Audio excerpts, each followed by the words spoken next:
दोस्तों ये snow Wonderland है, ये शंदूर टॉप है।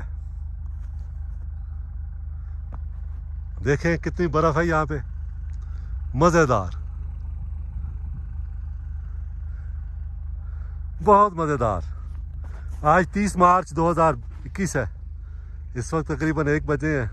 हम पिछले 1-2 घंटों से यहाँ पे पहुँचे हुए हैं। शंदूर टॉप पे अब हम गिलगित साइड पे उतरने वाले हैं। तो साथ साथ हम जगह जगह रुक के फ़ोटोग्राफी कर रहे हैं। तो ये आप दोस्तों के लिए वीडियो बनाई है। अब ये देखें, ये वो जगह है जहाँ मैं अब कर रहा हूँ, जहाँ पे झीलें हैं। यहाँ पे मैदान होता है साथ साथ, जहाँ पे लोग कैंपिंग करते हैं। और यहाँ पे इस वक्त 15-15 फुट बर्फ़ होगी कम अज़ कम। और ये कि मेरी गाड़ी के टायर, इनके निशान आपको नज़र आ रहे होंगे।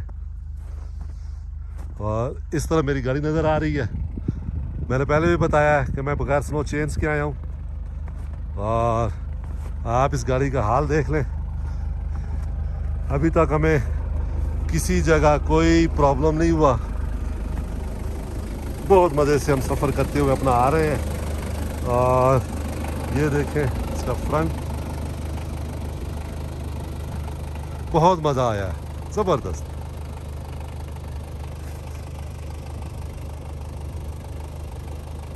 एंजॉय करें हमारे सफ़र हमारे साथ। दुआ में याद रखें, खुश रहें, शुक्रिया।